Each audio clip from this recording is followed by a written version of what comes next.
Reactions are flooding in from around the region and the world.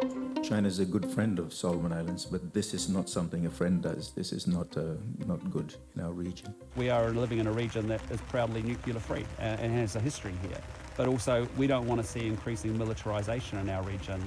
The government is concerned about the current missile launch from the viewpoint of the security of Japan and the region. The theatres are getting more and more intertwined, connected. What happens in the Indo-Pacific is relevant to what is happening in the transatlantic. The outrage directed at China's firing of a nuclear-capable intercontinental ballistic missile with a dummy warhead from a submarine.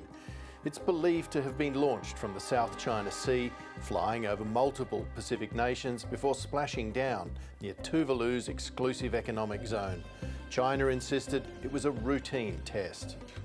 Safety regulations and professional operation have always been maintained, and I hope the countries concerned will not overinterpret it. Nuclear-armed countries have to ensure the safety, the security and the reliability of their nuclear weapon systems. All nuclear-armed countries do it, and so we shouldn't be surprised that we now see China doing it, and there'll be more of it in the future as the size of their nuclear arsenal expands. While there's still uncertainty about China's motivation, the launch has stoked consternation.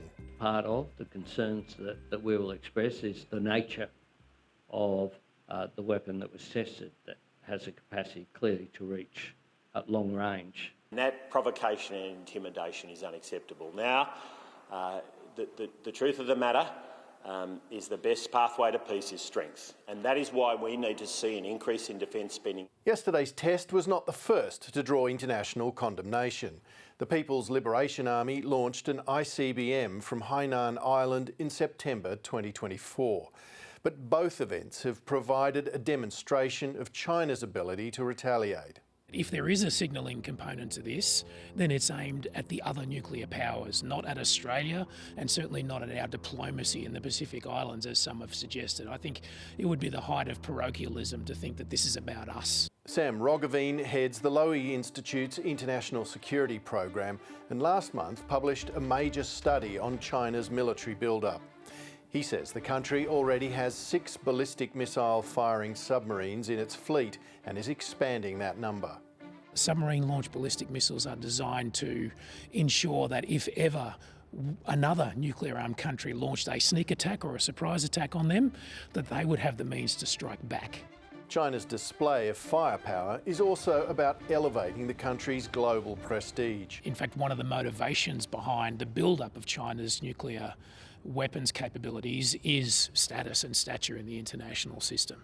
China sees itself as a great power. It sees itself as equivalent to the United States. Roggeveen expects China to expand its arsenal of nuclear weapons from more than 300 to as many as 1,500, on par with what the US has.